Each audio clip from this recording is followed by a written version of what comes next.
It's so good to welcome you back for today's episode. I am really happy to bring to you my guest, David Spangler. David Spangler is a spiritual explorer, teacher, writer, husband, and father. While studying at Arizona State University to become a molecular biologist, a childhood contact with subtle worlds blossomed into a collaborative relationship with inner beings, which resulted in his leaving the university in 1965 at the age of 20. He began his career as a teacher and explorer of subtle and spiritual realms that he still pursues today, over 50 years later. He was a co-director of the Findhorn Foundation community in northern Scotland from 1970 to 1973, a Lindisfarne Fellow, and in 1974 he became a founder of the Lorien Association. His work with both his non-physical colleagues and his Lorien associates has led to the development of Incarnational Spirituality. He is the author of over 30 books,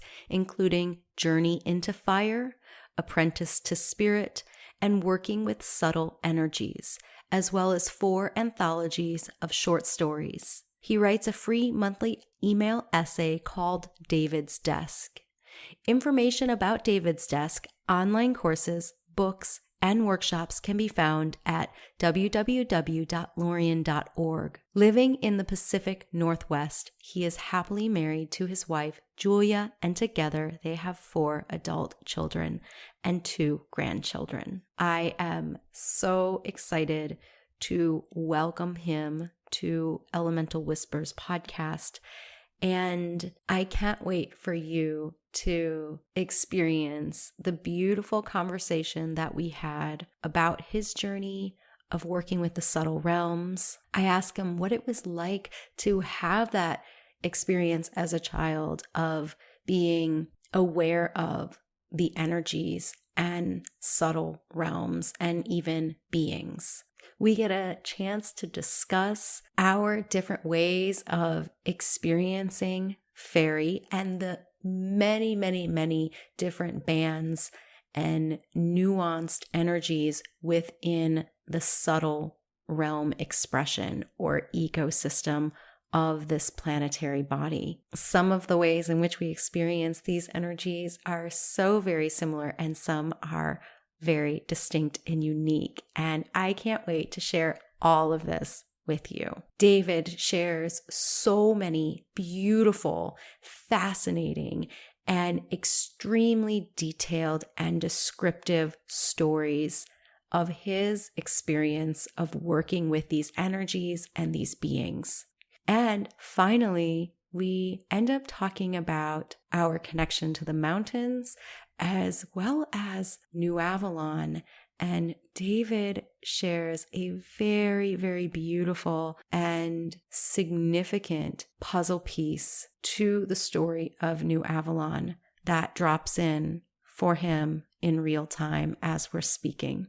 It was a beautiful conversation. I'm so grateful for our time together, and I hope you all experience the magic. David's compassionate and kind heart comes throughout the entire conversation. I just know you're going to love him and all that he shares. Hello, David. Welcome to Elemental Whispers podcast. I am really happy that you are here with me, with us, and very much looking forward to our conversation today. Me too, dear Mira. Thank you so much for having me on board with you. I want to begin for everyone who does not know you or has never read any of your books. I would love to begin with whatever you want to share that is most present and alive for you about your journey and how it brought you to this moment right now. Well, I've always been aware of the non-physical dimensions, what I call the subtle worlds. My earliest memories as a child are of that, and of being aware of energy fields around things, and occasionally the odd being or two that I would become aware of. So that was part of the background of my life, and I just assumed that it was a common experience that everyone had, um, and and it wasn't really until I was a teenager and my parents became part of a metaphysical group that I realized that this wasn't so, that not everyone had these same experiences. And that led me to putting more attention on the experiences themselves. And by that time, I was getting ready to go off to university. And a friend of ours asked me, "What do you intend to do? What are you going to study when you're at university?" And I was about to tell her that I was going to study biology, and I had interest in becoming a molecular biologist. And instead, I had a vision, and the vision itself was of a like a department store mannequin, but translucent. It was a non-gendered uh, human form, translucent, glowing with light. And I became aware of a being standing behind me saying um, that there is emerging a spirituality based around the sacredness of incarnation. And that will be your life's work, to work with that spirituality. And, and at the time I thought, well, that was nice, but that's something that I'll do maybe when I'm in my 50s and, and I'm 60s, whatever. And I've had the career as a molecular biologist because I was really interested in doing research. But when I went to college, I discovered that the actual process of studying science and higher forms of mathematics, calculus and whatnot, it actually triggered um, something in my own mind that clarified my contact with the subtle worlds.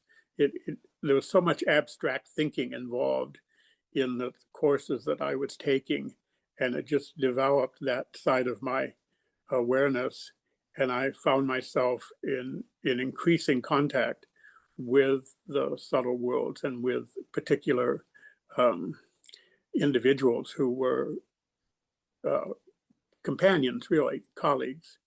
Um, and so about 3/4 of the way through my college career, when I was a junior, one of them said, "It's time for you to start that work we told you about." And I said, "You're kidding, I wasn't really, this was not a thrilling proclamation. I was doing well in college, and it was the height of the Vietnam War, and I had a couple of scholarships. I had a student deferment, and I thought, do I want to give all those things up and go off and become an itinerant? I didn't know what.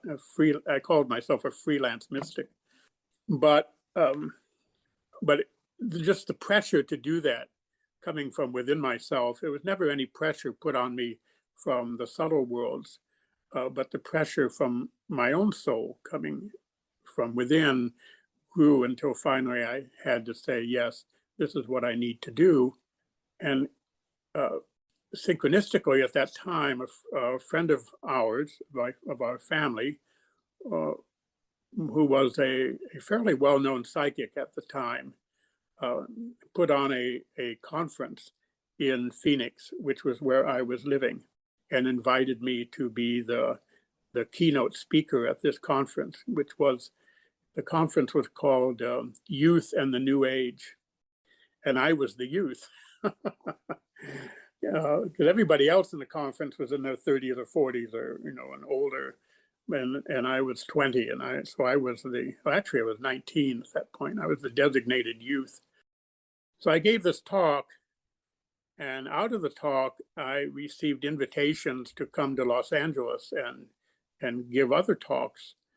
So when I finally said yes to leaving university, I also said yes to one of these invitations and went off to LA. And as they say, the rest was his history, because one thing led to another, and I came into this work of sharing my experiences, really, and my insights arising out of those experiences that I've had with the subtle dimensions and with the spiritual worlds. And that's led me in a variety of ways. In 1970, I ended up as a co-director of the Findhorn Foundation community in Scotland. I'd gone over there on a visit only to discover that they'd been waiting for me to come.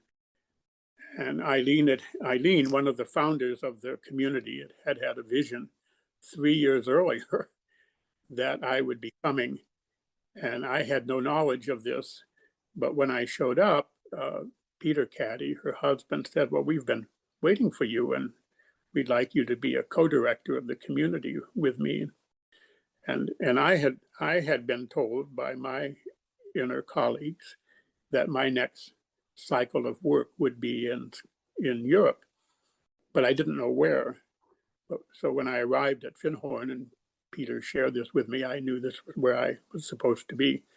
So I spent 3 years at Findhorn as a co-director and initiating their educational programs. And that was where I met my wife, Julia, and also I met a number of other individuals, and we all recognized each other as working together, as being having deep links. And so in '73, we all came back to the States together and formed the Lorien Association, and that's what I've been working with ever since. And for a number of years, it was working with the idea of what exactly is the emergence that's taking place in our world at this time. What is this thing we're calling the New Age? But in the late '90s, this shifted for me, and I began working more with just what I'd been told I would work with in that vision when I was 17, which was the sacredness of the individual and the sacredness of incarnation. And that was really the beginning of what I call incarnational spirituality. And that's what I've worked with for the past 20 years. Most of our classes and books and so on that I've written have dealt with incarnational spirituality. So there's my whole life summed up. Thank you so much, David. And I just want to put a little, not a side note, but I want to let those who are listening to this now know that if you want an even more in-depth, inroad into his life, he has written a beautiful memoir called Apprentice to Spirit. Is that the correct title? That's correct. It's a really, really, really beautiful book. And it was the first book I read of David's. And it's so authentic and so honest, and yet gives so much detail in the way that so many don't. I always think that so many of us, when we get deep into the spiritual work, we often forget what it was like at the beginning or in different places. And so we kind of speak sometimes from over here instead of going into what somebody that is in a different place might be curious about and ask. So exactly. Yeah. So speaking of those exact kinds of questions, I want to backtrack into a couple of areas that you spoke about. And I want to ask you some questions. There's like 5 of them coming to my mind. So I'll just do it in order. So at the very beginning, you mentioned how as a child, you were open, you were perceiving energy fields and the occasional being. And you didn't see this as, well, you didn't realize that this wasn't just the norm, that everybody wasn't interacting and experiencing like that. I have a couple of questions about that. First, from the perspective of who you are now, when you look back at that those early childhood years, would you have said about yourself that you experienced yourself as highly sensitive? Like, did you feel bombarded by energies and that sort of thing? Do you know what I'm trying to ask? I think so Yeah. many people nowadays kind of say that, oh, I feel too much, I see too much, and they shut it down. And so I'm just curious how that was for you, and why do you think you didn't shut it down? So that's a really good question. And looking back, there were occasions when I felt the impact of the energy from a person or a place that we might have gone. But I would not have said that I was an overly sensitive person. I was actually, this is sort of paradoxical, but as a child, I was fairly grounded, even though in some other ways, I wasn't. There's sort of an interesting paradox here. Compared to a lot of my friends and playmates and other children my age, I probably was not as grounded as they were. But being open to subtle energies, it just seemed natural. Actually, it didn't. It wasn't a problem. I didn't feel bombarded. There were, as I say, there were occasions when I might feel that way, but it wasn't a consistent thing. And I think some of that, Diomara, is just that because I took it for granted, because this was just part of my life, I didn't always pay a lot of attention to it. I paid more attention to what was going on around me.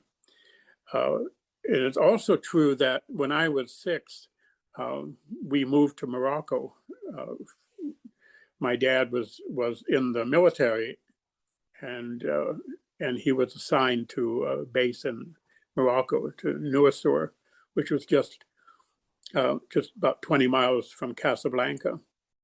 And this was a fantastic new country, and Morocco is an exciting place. And to a kid, it's it's kind of a world of imagination, because you can be out driving and suddenly you'll come upon Roman ruins from 1,000, 2,000 years ago, and the country is just filled with not only natural beauty but a lot of history. And so I was just excited in what I was discovering on the physical level, and as a consequence, I wasn't always paying that much attention to what I was experiencing in a subtle way. That makes complete sense. And I know exactly what you mean by being actually very grounded, even though it went the way that you describe it to me, it has an integrated quality to it, where it was just this integrated part of your life. Yeah. Um, okay, so the other thing that you said that I found so beautifully descriptive was the way that you described you received that information that you were going to be working in a specific way, and you're like, no, I'm doing this molecular biology degree right now. I've got this, right? And then you said, but at some point the pressure became too great, and you made a really interesting distinction. You said that it wasn't pressure from the subtle realms, it was pressure from your own soul. And I want to ask you, how did you know that at the time? And the reason I'm asking is because I think I think there's this interesting thing that I sometimes see in the spiritual community that I I think is important to clarify is that yeah, I just see a lot of people, there's this giving our power away to the spirit realm as if they're not we're not in our own sovereignty, but there's this energy of like, oh, spirit told me to do it kind of thing. And so but the way that you made that distinction, like, well, this is almost like a pressure from the outside in. And yeah, the spirit world was mirroring maybe that and supporting that inner pressure. But could you just talk a little bit about that? How you knew it was your soul versus the spirit world having, you were feeling that pressure from? Sure, surely. So, as you may remember from reading Apprentice to Spirit, when I was 7, and again living in Morocco, I had this experience of uh, literally being lifted out of my body and having this journey into, on the one hand, moving into an awareness of my soul, of remembering who I was prior to this life as a soul, and then remembering and recapitulating my incarnational process, the process of becoming David Spangler. So I had this, from that point on, I had this awareness. It was like living a kind of a split level life in a way. Again, it seemed very normal to me, even though I didn't really have the words as a 7 or 8-year-old to describe it to somebody else. But it seemed normal to me that there was part of me that was dealing with the normal everyday stuff. And there was another part of me that was observing all this from a very different dimension and biding its time, really. And there was really never a time that I was not aware of it. And it was always this, a presence of love and a presence of, I'm here. And when the time's right, then we're going to do things. So I rather suspect that the vision I had when I was 17 came from that source. But when I was in college, as I said, the studying I was doing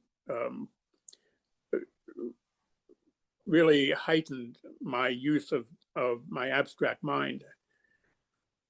And that had a kind of meditative effect for me in that it strengthened and clarified the links I had, both with the subtle world, but also with my own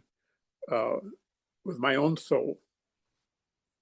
In a peculiar way, I thought myself into that connection. It was through thinking more than through a heart process. The heart process was really already there, but in some way I thought myself into a deeper connection. Steiner writes about that as well, though I would be hard pressed to give you the reference where I read it. It's been a lot of years. But when this pressure started, it was really obvious to me that it was coming from that other level of myself, from that what I thought of as my higher level, the second story, so to speak. And it would say, now's the time. This has to happen. And as you said, my subtle colleagues were mirroring that, saying, yes, this is what is happening. But they weren't ever putting any pressure on. I've never, in all the 70 years plus, nearly 80 years now, that I've had contact with the subtle worlds, I've never had pressure put on from that level, or anything that says you have to obey this, or if somebody from the inner world said, David, this is what you have to do, I would be really suspicious of that. Yes.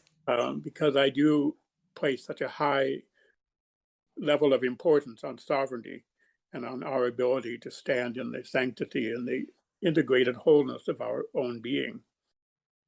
which is not to say that our subtle colleagues and allies can't give advice or can't say, you know, have you thought about this, or this is what's happening in your life, or be aware of. But still, the ultimate decisions have to come from us, and we need to take accountability for them. So, you know, looking back, and at other times in my life when this has happened, it really was a sense that I have no choice but to take this path, whatever that might have been in that moment, because it's who I am. And to deny it would be to deny myself. It's just, this is what I need to do to be more of who I am and to have a path of growth and development. Did you ever find yourself kicking and screaming or in resistance? Well, yeah, I mean, I was in resistance then in college. I really enjoyed college. I mean, I I have the kind of mind, I'm a very academic kind of mind, and the college environment, I thrived in it, you know. And well, so I basically was making straight A's in my classes. I just loved it. And like I said, a lot of young men my age were being called up in the draft to go to Vietnam. And while I wasn't particularly afraid of that, I recognized that I was in a protected place by having a student deferment. And I had these scholarships. I mean, everything was really laid on to keep me in college. My dad, who was also something of an academic, he had never been able to finish college because of issues coming out of the Depression and whatnot. And for him, getting a college degree, for me to get a college degree was, you know, this was his dream. This was what I had to do. And so part of me wanted to please my dad. So there were a lot of factors saying to me at a personality level, you've got to be kidding. I'm not going to give all this up and just and go do I didn't know what. It was a totally unknown future or path. So I did resist. And then one morning I woke up and it was like somebody had turned my mind off. So I went to my classes and I'd come out of the class and I had no sense of what the teacher had said. I just couldn't remember it. Didn't lodge in my mind. I'd read a textbook, close the covers, and I'd have no sense of what I'd read. And I started failing in all my classes. I'd take a test and it might as well have been gibberish. And so then I said, all right, you know, I get the point. And when I agreed to leave, to go to Los Angeles and accept this invitation I'd had to come and give some lectures, it was like all that left, all that I got switched on again in a way. But I never felt that happened from exterior sources. I just felt there was part of me that said, this is what you have to do. And, you know, I have a friend who has known for some time that she wanted to move out of the work she was in and take up a different career. And she suddenly, but she kept, you know, not exactly resisting, but delaying, you know, putting it off. And she suddenly got really sick, which just forced her to make that shift. And having made that decision, things are looking up for her. I mean, and it's not an uncommon experience that people have, but I don't see that as something imposed from outside. That's something that when we're moving against our own grain, that part of us that knows where we should go, what we should do, it pushes back. Yeah, thank you so much for speaking in such detail and so clearly to that process and what that was like for you. I just want to honor your courage for saying yes So eventually, because that led you to obviously where you are today and what you do and how you serve in today's world. So I really appreciate that. And I also really appreciate, yeah, you giving, I don't think that detail was in your book about how you, I don't remember. It's been a long time, about how you started, you know, not processing the information and how that shifted for you. I can really relate to ways that I've shifted and how things just stopped working for me when they needed to. And I also see that as a something coming from within my own soul, not from any of my, not from spirit, not from my allies, not from anything like that. So thank you. it is so important because I feel we're called to partnership with the spirit world as equal colleagues, really. They have something to offer, we have something to offer.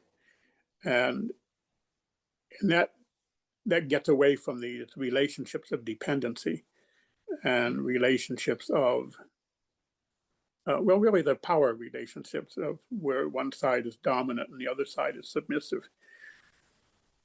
That doesn't make for good partnerships. No, not at all. Not at all. So yeah, I've found so much that this is just a slide tangent, but I found so much that oftentimes if we have any kind of I don't know, I'm going to say personality issues, wounding, any kind of internal sort of shadow dynamics, I've often seen those sort of superimposed on our work with spirit, or it's like the filter through which we see all of life, whether it's spirit or the person in front of us. And so I can't tell you how many times and then I've also invited clients to continue to go back to, okay, let's clear this as much as possible. Let's resolve and integrate some of these pieces so that we're not projecting these sometimes unhealthy patterns out on our work with spirit. So thank you so much. Yeah, no, that's really important. Yeah, for sure. Okay, so I'm so excited I want to talk about Faery. I'm just going to say it. No sense in dancing about it.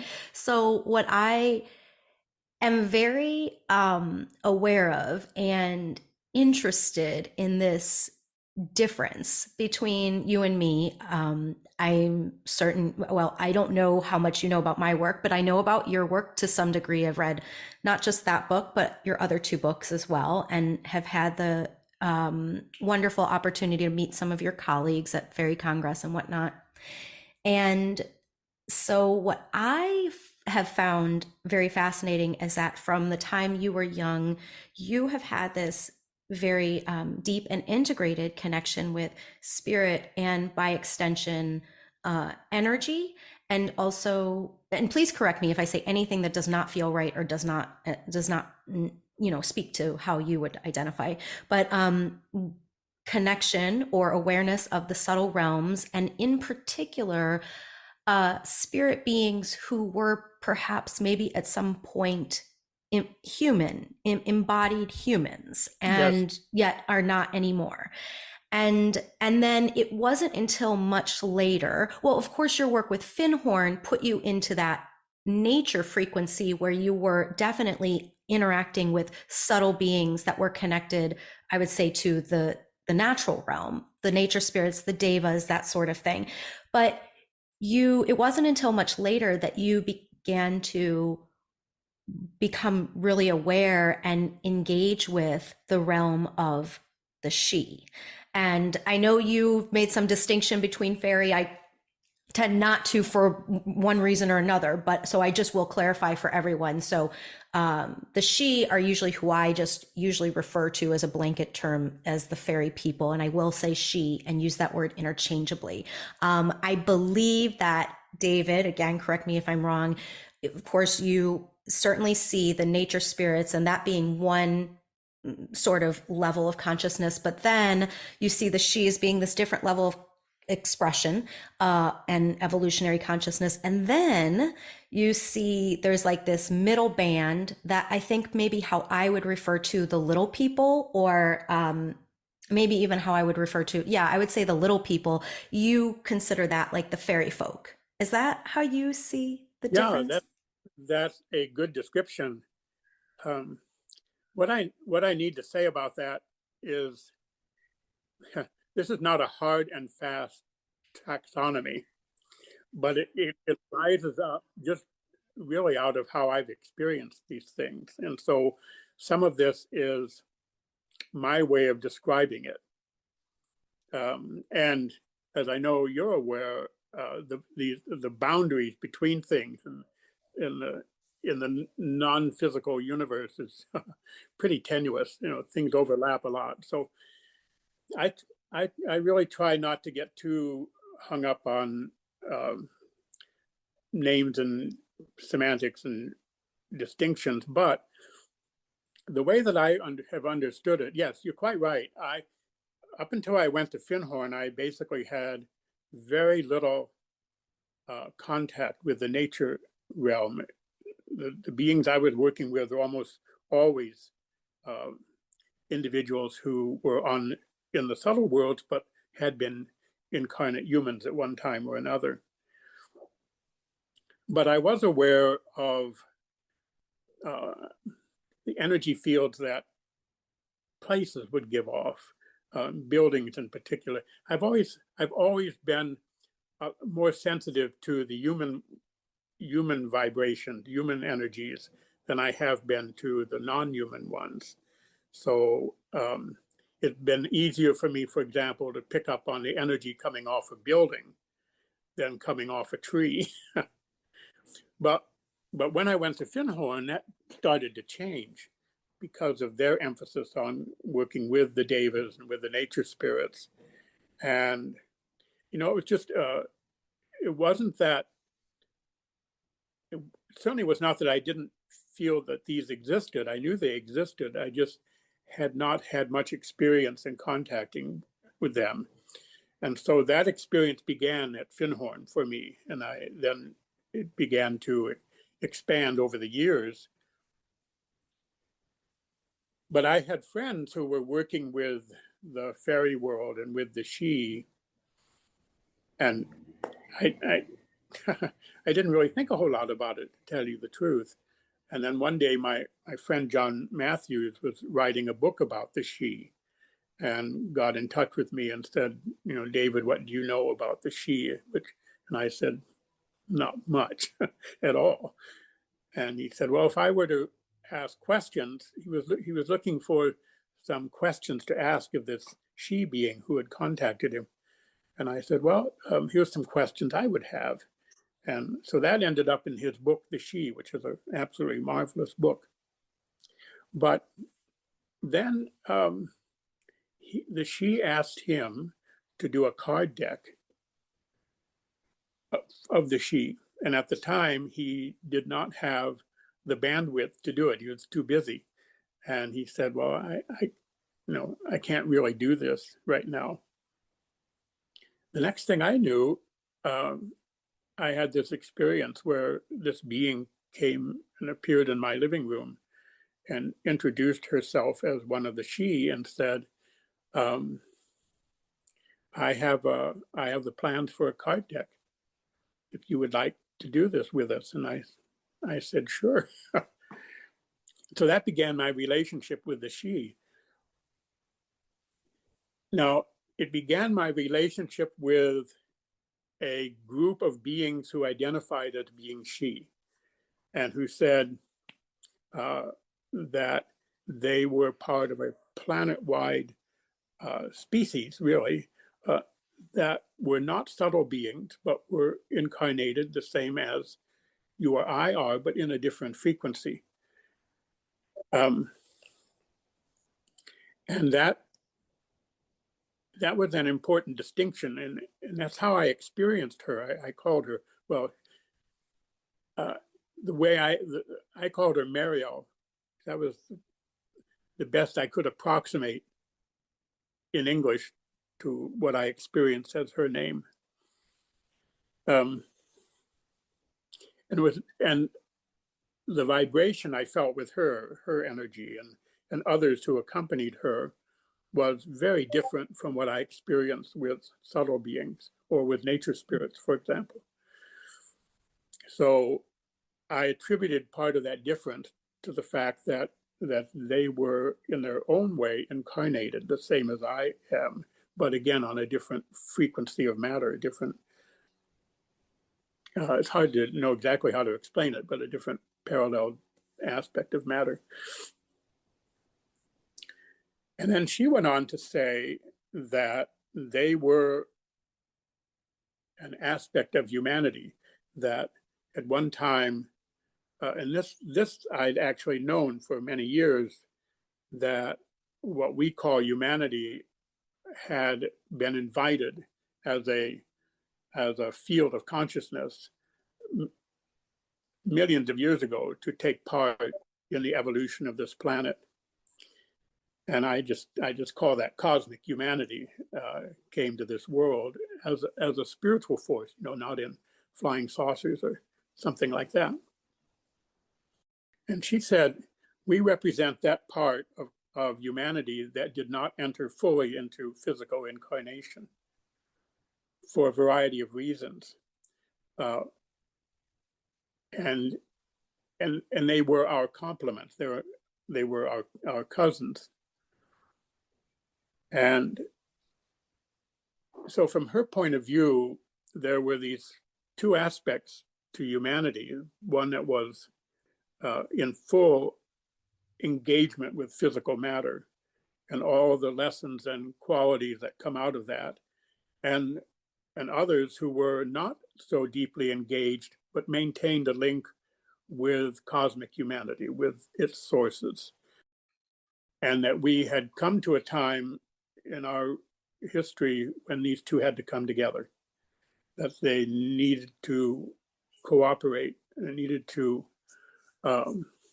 blend their different wisdoms and capacities so that humanity could be whole again. So I saw the she then as really a different form of humanity, that both the she and ourselves make up this larger whole that is the field of human consciousness. But then she would talk about what she called the children of Gaia, which are beings that, in a way, are the true indigenous beings of this world. This is not the best historical example, but it's as if the children of Gaia, which are the fairy realms, were like the Native Americans, and humanity was like the European settlers. And the she have a really close relationship with them. And I think at times there is overlap where it's really hard to tell which is which, and it probably doesn't make a lot of difference. But I've had very little contact personally with the fairy realms until very recently. It's just started to open up for me. So in my own life and work, there's been this arc of development, I guess you'd say, of moving from what was primarily working just with human energy, and then with nature spirits and devas, and then with the she, and now starting to work with the fairy realms. Yeah, I find that so fascinating. In so many ways, I've been almost the opposite of that journey, where from a very young age, there was this very deep and intrinsic connection with fairy. And then over time, as I began my spiritual training and began just putting some more attention on my own spiritual path, even though I trained in being able to have, beautiful communications, mediumship communications with spirits, we would maybe call them earthbound spirits, and then not just earthbound spirits, but also spirits that were completely whole and healed and, you know, integrated, and having that awareness as well and being able to communicate with them. What I gravitated to, and what gravitated to me, or maybe both, was Faery. And at the very beginning, I didn't differentiate. To me, it was all Faery, and there was these blurred lines. I just, kind of like you mentioned how as a child you really didn't think about it. I didn't think about it. I didn't think about, am I talking to a being in this species or this? Sure. To me, it was all Faery, and I was aware that there were very different beings within that band, but it was kind of like, okay, if somebody has a connection to animals, you know the difference between a zebra and a dog. You know that, but it's not like a thing. It just is. And so that's how I was. I'm like, it's all Faery. They're just different species. And that's how I even saw even nature spirits. I saw nature spirits as part of that. And yet, looking back, of course, they felt really different. And I think I attributed that difference to their consciousness, the way that their consciousness had developed, and how maybe conscious they were. And it wasn't until much later that I actually realized I was in communion with two very different sets of beings. And on one level, I was in communion with, of course, nature spirits and devas. But that's not who I was working with. The way you describe your working relationship with your colleagues and allies, I was in working relationship with the Faery people, or the Sidhe. And it wasn't until later on that I realized, oh wait, these are actually different beings. And that actually was a crisis in consciousness for me, because then I went into this doubt piece around, wait, well, how did I not, who have I been talking to? And I thought they were Faery, and I had this moment of having to really integrate at that new level of consciousness for me. And then, of course, since then, it's just been this beautiful journey of this all-inclusive experience where the most of my work focuses on working with the Sidhe, and yet it's not specifically always related to that. I also work with, obviously, the spirits of nature, and there are so many times where I also am not clear, is this a really developed Faery being, like a really developed sort of elemental being, or is this a member of Sidhe? And oftentimes when I ask them, I don't get a clear answer, because I almost feel like it's like we need to know, but sometimes it's besides the point. And especially if you're connecting on that deep heart level and that soul communion, it really doesn't matter. So I was just struck by that difference, and yeah, I just wanted to speak to that for a moment. I think that's wonderful. I really appreciate what you're saying. I can identify with it. And I say that I'm just now starting to engage with what I would think of as the fairy world, but it would not surprise me to discover that, in fact, I've had engagements with them in the past and just have not recognized that that's what it is. It's really one great ecosystem. Yes. And unlike a physical ecosystem where the physical boundaries are fairly evident, the energetic boundaries of the subtle ecosystem are not always so hard and fast. There's a lot of bleed through from one side to another. So Yes. really hard to say, what are you? Are you a nature spirit? Are you a fairy? The way that I tend to distinguish is just in terms of function. And I find that I can detect a difference in what I think of as the energetic architecture of a being. How does energy flow through it, and what is it doing? So if it has a certain relationship to, say, a plant, then I think, oh, that's a nature spirit, because that's the nature of that relationship. But so there's a being that shows up now and again for me. I basically, I was just calling him Bob, because he first appeared as actually a kind of traditional leprechaun form, although about 4 feet high. But later, one day I was out on my porch, which overlooks the backyard, and I saw him, and he looked like a collection of twigs. He looked like a being made out of twigs and leaves. And I thought, okay, that's this my friend, but it's his nature garb. Whereas when he comes into the house to talk to me, he's in this sort of human garb. And I've thought of him actually as a kind of nature spirit who's sort of overseeing what's going on in our local ecosystem. But lately I begin thinking, no, maybe he's actually a fairy being. And sometimes it's very hard to know. It's very hard to know, and they don't seem to care as much as we do. Exactly. I don't know. So many times they're like, you humans, the things that you are interested in is very interesting. For us, we live in a world that's much more definite and specific than they do. As boundaries are more meaningful to us. Yes.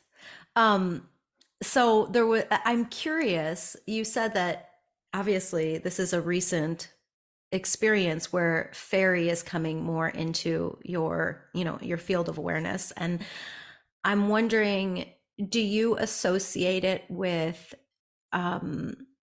having any connection to perhaps some sort of way that your work, a flavor that your work is going to evolve into, kind of like the she added this other layer of your work, if you will? Do you? It's entirely possible. I really don't know at this point. Yeah. I'm just following it to see where it goes. But I'm certainly open to that possibility. Yeah. But it hasn't taken on enough of a definite form for me to really give you a good answer to that question. Yeah. Yeah, I understand that a lot. I can feel, so I'm just going to speak to this. I don't know why I'm bringing this in now, but I am looking outside my window. That's why if my eye level keeps going up. And I don't know if you know, but I was invited a number of years ago to anchor what I call, the dream of New Avalon here in these lands. And it had to be it was a co-creative process between the old Avalonian dream, but also the land here, which is very much not connected to Avalon. Where are you actually, if I may? Oh, yes. I am in Virginia near the Shenandoah and those Blue Ridge Mountains. Yeah. That's a pretty powerful area. It is a very powerful area. The land actually called us to be here. And I had no connection with Virginia whatsoever. And it basically, I was just called to be here and called by the mountains. And there was a group of beings when we were looking for where we might move. There was a group of beings that called us down to a waterfall as we were on this drive. And we hiked down the waterfall to the base. I'm making this like a short hike. It's not. It was like 4 miles and a kind of a strenuous hike. And we got down to the base, and these golden beings of light circled round. And I sat at the rock, and the water was streaming. And they said, "These mountains are old, but long have they lain dormant. They are opening," or they said they are awakening now. Will you help us awaken these mountains? And I felt or sensed that there was some sort of, I hate the overused word in the New Age community of Stargate or portal, but I did feel like there was some sort of connection between some particular stellar forces there and the earth that was inactive. And anyways, so so I just sat down, and it was some of the easiest spirit work I'd ever done. I really just sat down, opened my heart, connected with them in a heart field at a heart level. And it was just like, there was just this opening that occurred, and you could just feel that everything just shined a little bit more, as if after a spring rain or something. And that was it. It was 5 minutes.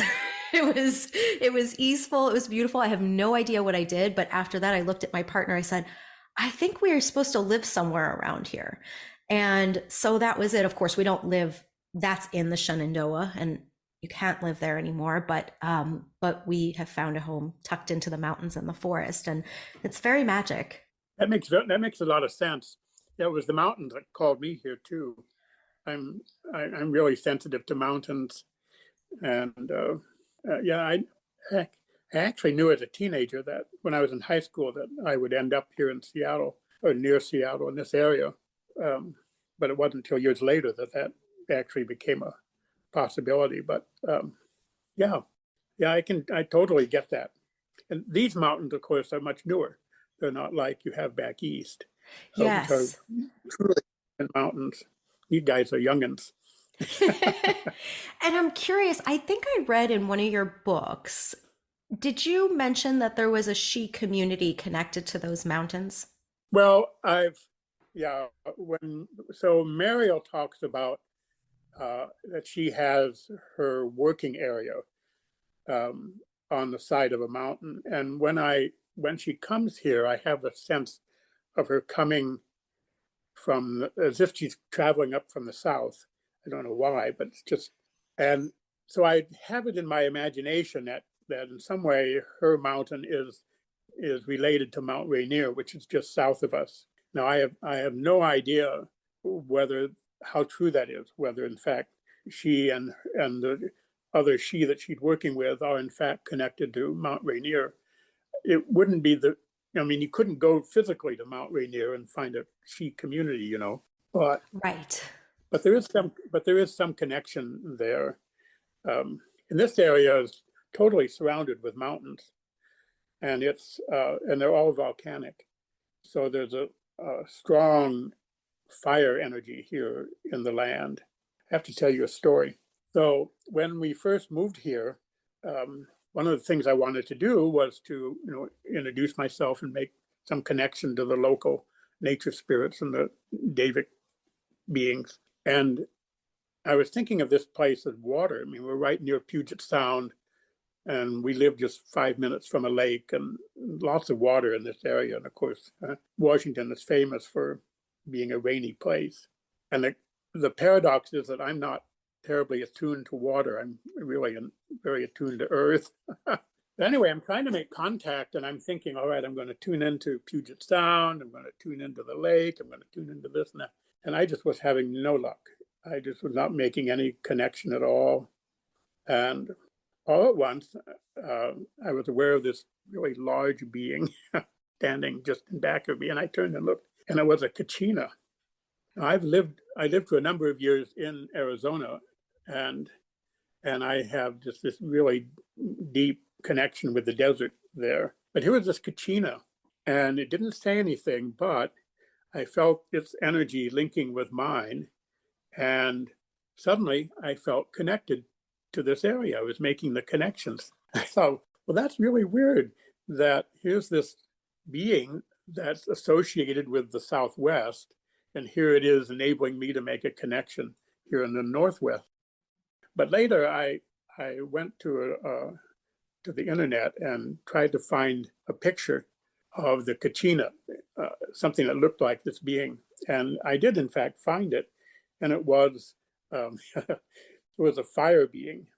It was a kachina associated with the element of fire. And I thought, duh, of course, this is a volcanic area and there's all this fire under the land. Of course, it would be a fire being that would make the connection. actually, now that I think about it, Tina was probably a fairy being.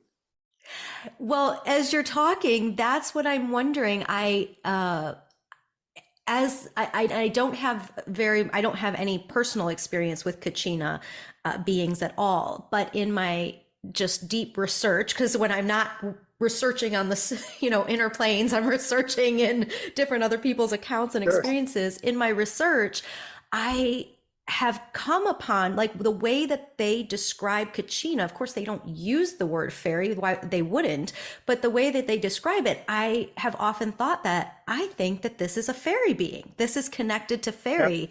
Yeah. So I thank you so much for sharing that story. That is a very interesting, I love that function of these beings coming forward, not just the Kachina, but fairy beings in general, or spirits of the land, as an intermediary to key us to the voice of the land. I had that guidance when I led a group to Scotland a number of years ago. I was instructed by the spirit of the land, and they said, before you do anything, bring the group to the Fortin Gall U. Bring the group to the Fortin Gall U.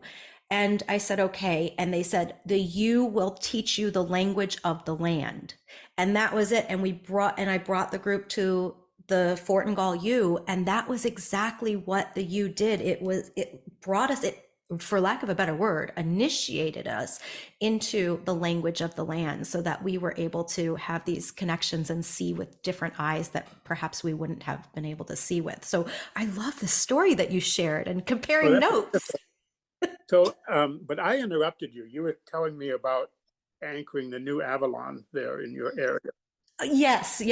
So I was just, as I was looking out my window and I was just like being very much drawn to the outside, I was like, maybe I'm supposed to share with David about New Avalon for some reason. And so I have shared on the podcast. So I'm not, people can go back to have the more detailed explanation and story of New Avalon if they want to. But just the very quick snippet is that a number of years ago, after having moved here, I was here for a couple years. And then on one of my trips to Glastonbury, which was a spiritual home to me for a very long time, on one of my trips, I was invited by one of the powers of the land there. And they said, will you light the flame of the land where you are? And I said, well, I don't know. I have to talk to the spirits of the land. I have to, and of course, and so they said, but we are giving you the flame to light. It is time for the flame of Avalon to be lit in the land. And of course, I didn't know what any of that meant at the time, but so I came back and I did the necessary, protocols and ceremony, and just connected and communed with the spirit of this land. And it seemed to be, everybody was very much on board and very receptive to this idea. There was a complementary energetic. So I did, in this ceremony, I lit the flame on the inner planes of Avalon in the land. Well, I could have never known at that time what it really meant, but apparently the old Avalon, the stories of old, what I got over time was that it was completing. There was coming to this completion after many ages, that much of it had fulfilled its purpose and the dream itself was completing. And so there was this deep completion. And as there was this great death and completing, there was something else, something new that was rising from like the heart, the dream vision of the earth herself. It was something new that none of us really understood or knew, but it was rising. And somehow this new dream that I call New Avalon was rising up. And this land is one of these anchor points for this dream, if you will, this new earth encoded dream.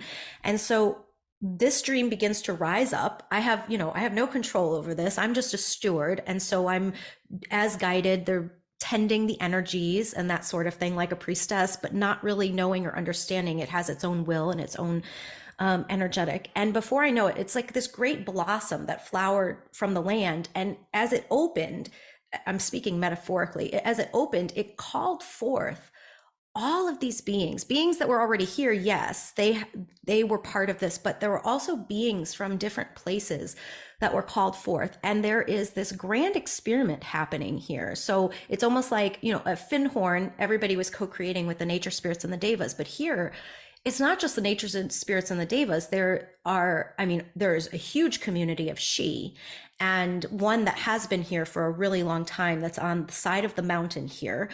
Of course, like you said, you couldn't find it physically, but it's anchored somehow, it's overlaid. And then, but beyond them, there are other communities of She. And the politics of the She is very beyond my understanding, but there are some. And there were other communities of She. And so there were beings, and they were beginning to come together in partnership in ways that they hadn't. She from different places had not in a very long time. There was some sort of communion happening and healing. There was a healing and a reconciliation happening among species. So she, but then also Sasquatch were moving in. I had no connection with Sasquatch.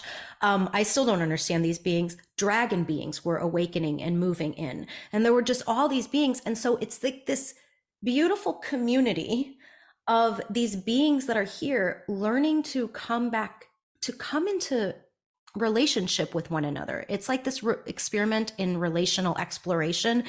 And everybody here is here because they are choosing to like express within this new earth experiment. And I don't know what we're doing, but we're doing something is happening, and oftentimes it's happening without me. This is fascinating to me. You know, I definitely have run in with Mariel. I've run in a little bit into the politics within the she realm, which, as you say, can get complex, because not all the she are necessarily talking to each other or approving of what they're doing. So there's work that's being done there as well. But there's something very interesting in what you say, because as you were talking, I was getting this inner hit that that this was attempted a while ago, like back in the 17th century, in the 1600s, when the first English settlers came to Virginia. There was an attempt to bring the same energy there then, but it either failed or was only partially successful. Anyway, it didn't take in the way that it had been hoped. So in a way, you're doing something that was attempted 400 years ago and didn't make it. I am so astounded that you just dropped in that puzzle piece, because it's been in my awareness.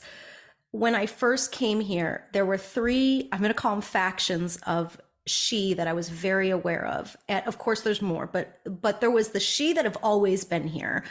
I'm going to say, as far as I could feel, there were the settlers who had actually come from the old world. And I called them the old new Avalon she. And they had left from Avalon, from the lands, the Celtic lands, long ago. I didn't know how long. I didn't have that time frame. And then, of course, I was in contact and communion with the old Avalon she, which I could commune with telepathically and stuff. But obviously, those are connected to the land over there. And so when I was here, I became aware of these three things, and I knew something had happened, that there was a rift in relationship. And specifically, interestingly enough, I sensed the rift was, there was some misunderstanding that happened. The she that came here from the old world, and then the she that are still in the old world, there was a misunderstanding, and somehow the communication was lost between them, and they didn't understand why. And there was a rift between them. And so I didn't know all the ins and outs, but that was one of the first things I was asked to do, is to just hold space, and a mediation unfolded. And I just held this beautiful heart space for them. And there was this healing that took place between these three different she factions. You bring this energy from Glastonbury, don't you? Mm-hmm. Yes. Yeah. Yeah, that makes a lot of sense. Yeah. Thank you for the settlers. That makes so much sense. It was the settlers that brought them in. Yeah. And tried this before. Yeah. Somebody in that group carried an energetic connection that, as you say, the she and probably others rode in on. Yeah. That's really wonderful. It's fascinating. And I guess just like anything, it was like, I mean, kind of like even the old Avalon story, right? It's like, is anything really a failure, or was it just not right? It wasn't time yet. Like the timing maybe wasn't right. And whatever they did maybe created some sort of pattern or some sort of beginning pathway that then us now, we were able to fully open into. And my experience in the subtle worlds is that they really love to try things out. They're great experimenters. And sometimes it works, sometimes it doesn't.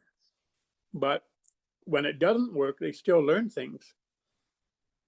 And they seize opportunities, you know.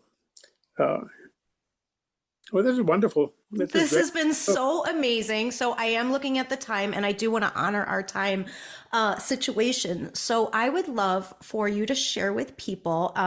So two things. One, if there's any last parting words you want to share. And second, please let everybody know where they can connect with you and what you're doing in the world right now. So I'll do that. It would be at www.lorian.org. That's LORIAN.org.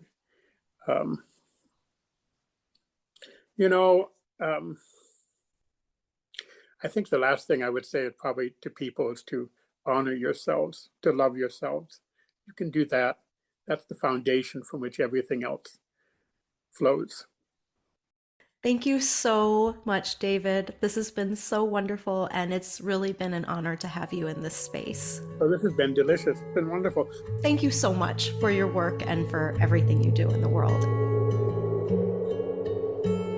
Thank you so much for joining me for this beautiful conversation. You can find the link to lorian.org in the show notes, which is just directly in the description of wherever you're listening to this podcast. Please also remember that if you love these kinds of stories, you may want to check out my book, Initiation, My Faery Soul Awakening, which is available in paperback as well as electronically, and it details my early spiritual journey and awakening into the fairy realms.